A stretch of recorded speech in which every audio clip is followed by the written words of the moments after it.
Hello guys, welcome to our channel the detailer. ఈ భూమి మీద ఇప్పటికి కూడా సైంటిస్టులు చాలా విషయాలకి సమాధానాలు తెలుసుకోలేకపోయారు. అందులో ఒక 3 మిస్టరీ ఫ్యాక్ట్స్ ఇవాళ మనం తెలుసుకుందాం. వీడియోని ఎక్కడ స్కిప్ చేయకుండా చూడండి, చాలా ఇంట్రెస్టింగ్గా ఉండబోతుంది. అందులో ఫస్ట్ అట్లాంటిస్ నగరం. మనం ఆక్వామెన్ మూవీ చూసాం కదా, అందులో సముద్రం లోపల ఒక నగరం ఉంటుంది కదా. అయితే ఇలాంటి నగరం ఒకటి నిజంగా మనుషులు ఇంతవరకు వెళ్ళలేని సముద్ర అడుగు భాగాన ఉండే అవకాశాలు ఉన్నాయని కొంతమంది శాస్త్రవేత్తలు చెప్తున్నారు. అయితే అట్లాంటిస్ అనే ఒక నగరం ఈ భూమి మీద ఉండేది అని, అండ్ అక్కడ ఎవల్యూషన్ చాలా ఫాస్ట్గా ఉంటూ అండ్ వాళ్ళ టెక్నాలజీ ఆధునికంగా ఉండేదని, ఎన్నో రకాల పంటలు పండించే వాళ్ళని, అండ్ వాళ్ళ చట్టం చాలా వింతగా ఉంటుందని, ఈ నగరం సుమారుగా 2400 సంవత్సరాలకు ముందు ఉండేదని గ్రీకు తత్వవేత్త ప్లేటో తన రచనలైన క్రిటియాస్ అండ్ టిమియాస్ అనే నవలల్లో చాలా బాగా వివరించి రాశాడంట. అయితే ఈ అట్లాంటిస్ నగరవాసులు చాలా విజ్ఞానంతో ముందుకు సాగిపోతూ దురాశ పాపాల వల్ల వాళ్ళు నమ్మే దేవతల ఆగ్రహానికి గురై ఆ నగరం అంతా ఒక్కసారిగా సముద్రంలో మునిగిపోయిందని నవలల్లో ప్లేటో రాశాడంట. అయితే ప్లేటో రాసిన నవల ప్రకారం అట్లాంటిస్ నగరం అట్లాంటిక్ మహాసముద్రంలో హెర్కులస్ స్తంభాలకు అవతల ఉందని వివరించాడు. అయితే ఇప్పటి వరకు అలాంటి నగరం ఎక్కడా కనిపించలేదు. ఎన్నో పరిశోధనల తర్వాత కొన్ని సిద్ధాంతాలు బయటకు వచ్చాయి. అందులో గ్రీస్ దేశం సమీపంలో ఉన్న సముద్రం మధ్యలో ఒక ద్వీపం సుమారు 2000 సంవత్సరాలకు ముందు ఓ పెద్ద లావా పర్వతం పేలుడు వల్ల ఆ ద్వీపం నాశనమైందని, బహుశా అదే అట్లాంటిస్ నగరం ఏమో అని కొందరు చెప్తున్నారు. ఇంకొందరు బహమాస్ మరియు క్యూబా సముద్ర ప్రాంతాలలో ఏవో వింత ఆకృతులు కనిపిస్తున్నాయని అక్కడ స్థానికులు చాలా యుగాలుగా చెప్తున్నారు. బహుశా ఆ సముద్ర అడుగున ఆ నగరం ఉందేమో అని కొన్ని సిద్ధాంతాలు వస్తున్నాయి.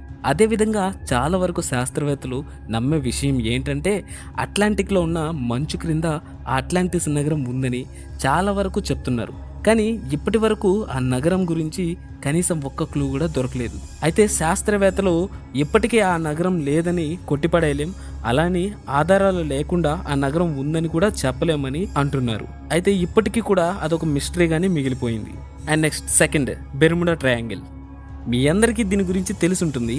బెర్ముడా ట్రయాంగిల్ అనేది అట్లాంటిక్ మహాసముద్రంలో మియామి, బెర్ముడా, ప్యూర్టోల మధ్య ఉన్న ఒక ప్రాంతం. అయితే దీనికి ఇంకో నేమ్ కూడా ఉంది, అదే డెవిల్స్ ట్రయాంగిల్. ఇది వరల్డ్ మొత్తంలో చాలా రహస్యమైన ప్లేస్గా చెప్పుకుంటారు. అయితే ఎందుకు ఇది అంత స్పెషల్ అంటే, ఈ మార్గంలో ఏవైనా నౌకలు లేదా విమానాలు వెళ్ళాయంటే ఒక్కసారిగా వాటి ఆచూకీ తెలియకుండా మాయమైపోతాయి. అయితే ఇందులో కొన్ని నౌకలు అసలు ఇప్పటికి కూడా ఎక్కడికి వెళ్ళాయో తెలియదు. కానీ కొన్ని నౌకలు మాత్రం ముక్కలు ముక్కలుగా అయిపోయి వాటి చెక్క ముక్కలు సముద్రం మీద తేలుతూ కనిపించాయి. అయితే ఇలా నౌకలు, విమానాలు అదృశ్యం అయ్యే ముందు ఏదైనా ప్రమాదం ఉంటే ఖచ్చితంగా ఇన్ఫర్మేషన్ ఇస్తారు, లేదా SOS సంకేతాన్ని అయినా ఇవ్వాలి. కానీ విచిత్రం ఏంటంటే ఇంతవరకు మిస్ అయిన ఒక్క పడవ లేదా ఒక్క విమానం కూడా సంకేతాలు ఇవ్వలేదు. ఇందులో ఎక్కువగా మాట్లాడుకునే విషయాలు ఏంటంటే 1918లో ఓ పెద్ద నౌక బర్ముడా ట్రయాంగిల్లో అదృశ్యమైంది. నిజానికి అందులో 300 మంది మనుషులు ఉన్నారు. అసలు ఆ పడవ ఆచూకీ ఇన్ని సంవత్సరాలైనా ఇంకా తెలియలేదు. కనీసం వాళ్ళ అవశేషాలు కూడా కనిపించలేదు. అదేవిధంగా 1945లో అమెరికన్ నేవీకి చెందిన 5 విమానాలు ట్రైనింగ్ తీసుకుంటూ బెర్ముడా ట్రయాంగిల్లోకి పొరపాటున వెళ్ళిపోయారు. అయితే ఆశ్చర్యకరంగా ఆ 5 విమానాలు కూడా అదృశ్యమైపోయాయి. వాళ్ళను వెతకాలనే ఆలోచనతో వాళ్ళ కోసం వెళ్ళిన రెస్క్యూ టీం కూడా సడన్ గా అదృశ్యమైపోయాయి. ఇంతవరకు వాళ్ళ ఆచూకీ తెలియలేదు. అయితే దీనికి కారణం ఇక్కడ వాతావరణం చాలా భయంకరంగా నల్లగా మేఘాలు కప్పుకుని అధిక పీడనం కలిగిన గాలులు, భయంకరమైన సముద్ర ప్రవాహాలు ఉంటాయని, అవి అటువైపుగా వెళ్ళిన విమానాలు మరియు పడవలను దారి తప్పేలా చేస్తాయని.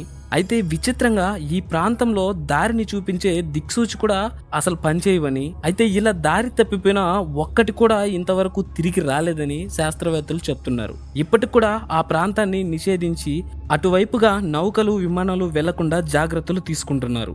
మనం కాంగ్స్కల్ ఐలాండ్ మూవీ చూసాం కదా, అందులో ఈ సీన్ ఉంది కదా, ఇది ఆ బెర్ముడా ట్రయాంగిల్ ఆధారంగా తీశారని కొన్ని ఆర్టికల్స్లో పేర్కొన్నారు.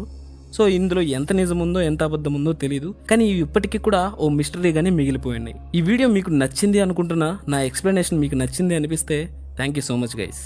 సెలవు.